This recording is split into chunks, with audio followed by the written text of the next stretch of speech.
Yo, what's going on, homies? It's your boy Stumped back for another OPTC video. And in today's video, we have a bunch of tickets, a bunch of legends, a bunch of rare recruits, all that fun stuff. So I thought I would do my monthly ticket pool and discussion on the game at the moment, what's been going on, what's to come, and all that fun stuff. And I figured the best topic of conversation at the moment is the 5 Elder Stars.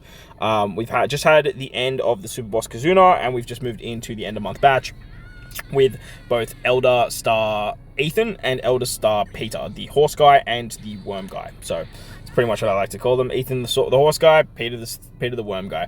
And obviously, like, since Saturn's release, we've seen the true power of what the Elder Stars could be, and now it's sort of coming into fruition. It's coming into effect with the addition of these 2 Super Sugo characters. On top of that, we will have another Super Sugo banner probably in, I would say, 10 days time from this particular point, roughly. I can't really see it being this weekend, obviously, because we have the Blitz battle, but I could definitely see it being for the next sort of treasure map, which would be the banner for next Saturday. So like I said, it roughly around sort of 10 days. It could be longer, don't get me wrong, like, don't quote me exactly on the 10-day thing, but look, if it is in 10 days, I wouldn't be shocked either. So they are pumping out these Super Sugos like hot commodities. We will then move obviously straight into the the 11.5 anniversary, which would be in November. So I can't really see them dropping a Super Sugo character any later than the start of October, and then having anniversary exclusive characters ready for the start of November. So like, it just, the time frame and the distance between characters, like, it just doesn't really add up for me, because like, in hindsight, the next end of month batch will be anniversary exclusive characters, and then the then the end of December will have Super Sugo characters. There'll obviously be an end of month batch for like December coming through there, but then we'll have the New Year celebration, which is one of the biggest celebrations of the year. So it's just becoming a very busy time for OPTC and like character releases as of the end of the year, which it looks kind of sucks. Like, it's not terrible, because obviously, like, you can skip banners. They've added rainbow medal, tavern medals, which that's a good pull. I'll take that. That's huge. I'm looking for Bonnie, by the way, on these tickets. Bonnie's the big one, but like Alba, Mr. 3, Mihawks, they're also very, very good characters to pick up. Mihawk especially is too. Mihawks are actually really, really nice. But Bonnie's the big one. I just really want to do her for Assault Rumble that's going on right now. But as I was saying, like, it kind of, that's a good pull too, but I don't need it. As I was saying though, it kind of sucks, because like, there's just so many Super Sugos and illustrious characters to be pulling for, and these Elder Stars, they pretty much need characters. Like, you're going to need all of them to sort of build out that team, whether or not you are running Garling on the team as well, or you're using a Garling friend captain. He's probably the one that's the easiest to acquire, being an end of month legend. But having at least one copy of all of the Super Sugo Elder Stars, being the 5 of them, it's just going to, like, when that team comes together, it's going to be absolutely crazy. And like I was saying, they're giving out a lot of rainbow tavern medals, which do help out with summons quite a lot, because they do throw out a lot of them. OPTC Run obviously giving you up to 20 every single week. It's pretty crazy. I have a tendency to rank in like A to S pretty easily. If you rank in B, B, it's not the end of the world. Like, you're getting 18 compared to 20, so like, it's not that detrimental. But the fact that you could get, say, let's just say worst case scenario, you get 15 every week, and you're getting 60 of these extra medals every single month. That's just an extra multi every single month, thanks to OPTC Run. Now, hopefully that's not taking out gems that we would be getting throughout the month anyway, but from what it seems right now, it doesn't seem to be that is the case. It seems to be that these are an extra thing. We're obviously getting them in ranking rewards. They're over in PKA as well. They're over in Kazuna. Like, the list goes on and on where you can get these rainbow tavern medals from. Jinbei, one of the MVPs of Super Boss last season or last month, so you'd love to see that. But yeah, it does kind of suck that they are throwing out all these Super Sugos, but like I said, they are not easy to pick up, but like, at the same time, they're giving us more means to actually do more summons, which then therefore they can release more legends. So let me know what you guys think of the scheduling down below, because like, once you sort of move out of the 11th anniversary, the 11th anniversary obviously being the pinnacle of just like, hey, we want to pick up these characters, and then they decided to throw, what, 5 Super Sugos at us, something stupid. 5 Super Sugos and an anniversary exclusive. Yeah, that's a treasure map rare recruit, right? This guy has a good support. No, he doesn't. Alright, let's just quickly favorite him up, because I don't think I had that character. Oh, it's the One Piece card celebration. yeah, so they threw, what, 5 Super Sugos at us, and then an anniversary exclusive for the 11th anniversary, and then they threw in, like, a whole bunch of other rare, regular legends too, which obviously worked in like, tandem with the events and stuff like that. So, a little bit sucky that we are now moving into, obviously, this celebration, and then we had the One Piece Day anniversary exclusive with Boa. The upside to Boa being that she was on just a really good battle, like 15 multis, and, like, the steps were just so good that you could just easily pick her up. But now we're moving into this celebration, which has already thrown... what, 3 Super Sugos at us, and then we're gonna get another 2 because the next 2 will be the final 2 Elder Stars, the Bird guy and the Boar guy. So yeah, look, 5 for the 11th anniversary, now 5 for this celebration, to then move into what is only to be assumed to be maybe 2 anniversary exclusives for the half-year anniversary, to then go into the New Year celebration where they'll probably throw 3 at us all on one banner. But the upside to the New Year's banner, obviously, is that it's always really good value for part 1, because you can always, or usually you can pick up one of the new Super Sugos on part 1, but we'll have to wait and see for that. But talking about the next part of this celebration, we will obviously be getting the Bird guy and the Boar guy. I don't know their names, can never remember their names. They're all fancy, like, I don't know, I don't say Roman names, but they seem to be more fancier sort of versions. So like Saint Jew, Peter, like it's a lot, and like Aidan something. So like you can't expect me to remember all these names, dude. Like it's like One Piece, where 1200 chapters, 1200 episodes in, like these characters coming out the goddamn wazoo. But we got the Bird guy coming and we got the Boar guy coming, so I thought we'd have a bit of a chat and sort of speculate what we're going to see for these 2 characters. Now, immediately, obviously, they're going to be driven based. All of the Elder Stars and Saturn are driven, so it would make sense for them to be the driven class. The final 2 colors that we are missing for the team as well is strength and quick. So I would imagine that either the Bird guy or the Boar guy would be strength, and the other one would be quick. As for buffs on the team, we are missing color affinity. Color affinity is the big one. There's obviously some utility with blind removal with Ethan, paralysis with the worm guy, Peter, and then there's the attack down with Saturn. So we're probably going to be looking at a little bit more utility, maybe some despair removal in there. That's probably like the only other debuff I can think of. And then otherwise, maybe Garling does special blind, so maybe they would skip special blind and maybe look at something like burn, or maybe look at something like man, I would love if it was like silence. That would be insane. What other debuffs are like super prevalent? Paralysis, bind, despair. Bro, Lord Backbone needs to leave me alone. Special bind. Oh, maybe special reverse. Maybe we get some cooldown. With one of them. But I could definitely see one of them having some despair removal. Special bind, probably not so much. As for buffs, we need color affinity. Color affinity is a big one. I feel like one of them will have color affinity. Oh, that's massive.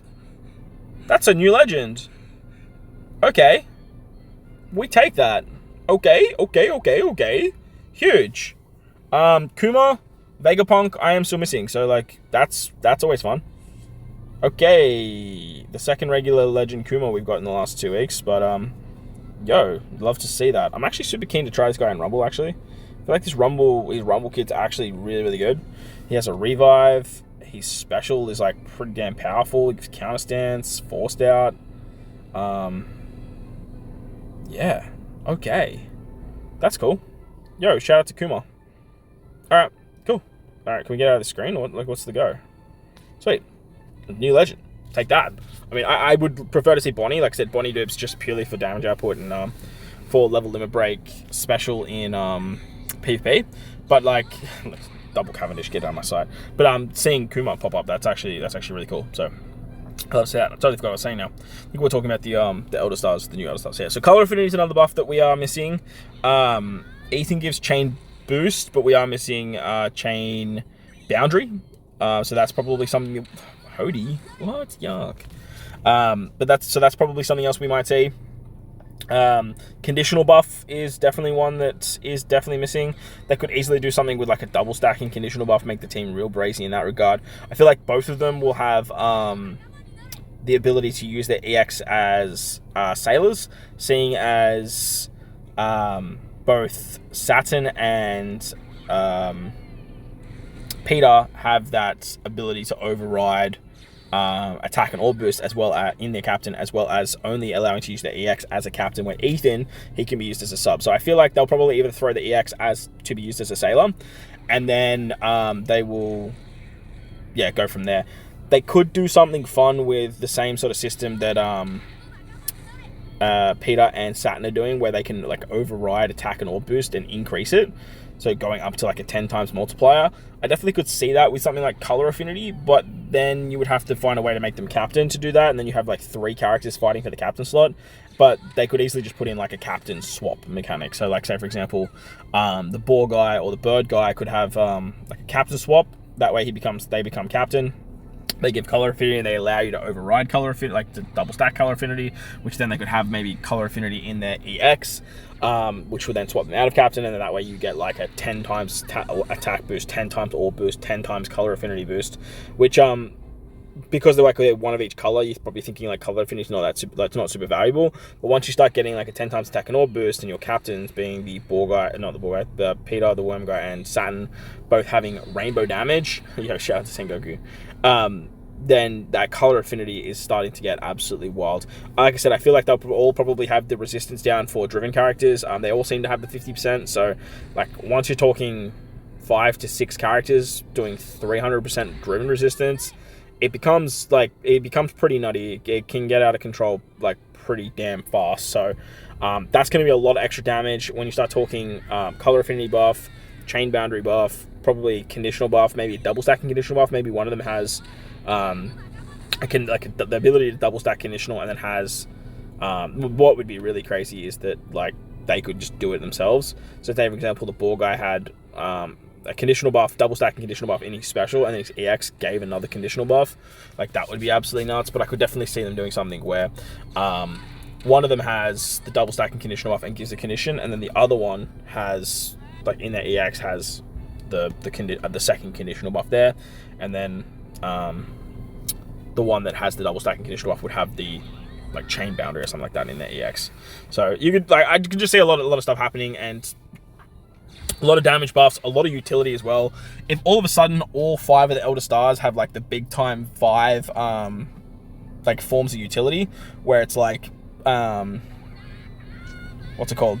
Like Saturn's removing poison as well, so like you already got poison there. Maybe they have burn. Jesus, we already pulled Kizaru and Fuji, right? I'm not bugging. I've done a few extra multis over the last couple of days, so I'm kind of like looking at like when I saw Lord Beppo, I was like, dude, I've seen Lord Beppo so many times, but it's more like just where I've seen Lord Beppo. But yeah, if you just start taking all of their utility into effect, where you're removing bind as a captain with Ethan, you have the despair removal if they slap on despair removal, sorry. And then you start having special bind with Garling. You have special if they slap on special reverse. Maybe they could do something with action guard, HP guard as well. And then just that way you just bypass burn, you bypass pain, you bypass all those real nasty things. I swear we saw Hiyori earlier as well. That's crazy, absolutely crazy. And then you just find avoid pain and all those other debuffs too. Plus it would then sort of amplify Saturn's rush ability, which you can use first or last. So like there's also that. So that could be pretty damn disgusting for the team as well. But overall, like the moral of the story is that like how many more of these do we have? Jeez, I haven't done this in like 2 months. That's crazy. The moral of the story is that all of these like Elder Stars and Celestial Dragons coming together is going to be pretty damn nutty. Like it's going to get absolutely wild, and it's basically going to be very similar to what we saw with the Germa team back when Judge released. It's like ages and ages and ages ago. When that team came out and you had all the pieces to the puzzle, like it could basically just take down anything. It had power, it had utility, it had speed. It was such a well diverse, powerful team that could realistically just take on anything in the game and just like help you cruise through so much content. And then when we had the Sanji Judge batch come out and we basically had the V2 versions of all those characters, like that team was just absolutely disgusting as well. The Powerhouse team went absolutely bonkers, and it's nice to see that like Driven are getting a lot of love. It is kind of sucky that it is just like, hey, this is the Driven team. If you don't have one piece of the puzzle, then like the team's kind of cooked. But at the same time, like that doesn't take away from the fact that the team will just be absolutely disgustingly broken, and not only allow you to just tear through content, but also like deal big damage in formidable events too. I can see the team being just like absolutely decimating driven content in like for a very, very long time. And I feel like they should make this the best team in the game. Like, you've got 5 of the most powerful characters in One Piece lore all sitting on the same team. I would not be upset if they made this team like the best team in the game until like the 12th anniversary. Like that would just be fine. And like you could easily just nerf it by like not giving like you just slap on a whole bunch of driven resistance, or say like action bind only driven characters if you just don't want people using that team for particular pieces of content. But then when you don't do that, you just let people go absolutely crazy with this particular team. But hey, the easiest way to do this is just sort of say, all right, cool. We're going to release this mega broken team and then just not allow anyone to use it in the bigger content for a very, very long time. But at the same time, if you're a new player coming to the game and you're picking up all these characters, like there's not going to be any content in the game that you'll struggle with. Like you just go back through any Coliseum, any Clash, any event, and just like absolutely tear shreds on it. The upside to the Elder Stars too is they give 15 turns of cooldown to Celestial Dragons at the start of the quest. So like if you're running 2 of them as captain and you're running the full Celestial Dragon team, like any piece of content you go into, you have your specials maxed. Like any piece of content. So it won't matter. Like PKAs moving forward, like any PK event where you need cooldowns or like you're worried about that, you could just run the Elder Stars, and the amount of utility in that they have will pretty much help you just get through 99% of the content moving forward in terms of that regard as well. So they're also going to hold that value, making life a lot easier. You also have treasure map value, like I said, with just the amount of cooldowns that they give themselves as captain. For example, the new Ethan, he seems on paper like he's just only going to work on the Celestial Dragon team, the Elder Stars, because he gives that 5 times attack and all boost to himself, which obviously is made to be used under Saturn and Peter, where if you have an attack and all boost, you add on to it, which makes a lot of sense. But if you take that character alone out of that team and put him into a treasure map team where he's just giving 15 turns of cooldown to himself, you bring a second one, you're getting all the cooldowns you need, you literally just pop that special, you get the attack and all boost, and then you just kill the final stage, literally just with Ethan. He's going to be an absolute force to be reckoned with, and he's going to make farming like a lot easier too. So they are going to have value outside of the game, like out of their team, but at the same time you need to find where that is in the game. But let me know what you guys think of the characters that we have so far and what could be coming in the comment section below. While you're down there, hit the like button, hit the subscribe button, do that good stuff. Also, let me know what you guys pulled from your tickets as well. I know I've been sort of rambling away about the Celestial Dragons and Elder Stars and stuff like that, but these tickets haven't been too bad. Like we managed to pick up a new legend in Kuma, and I believe we picked up King Alba. So that was that's a nice little dupe to get. Other than that, everything else is kind of just going to become rarely food. But like I said, hopefully you guys enjoyed the video. If you did, like button, hit the subscribe button. Let me know your thoughts and opinions in the comment section below. Most importantly though, wherever you guys are in this beautiful world, please remember to enjoy the rest of your day.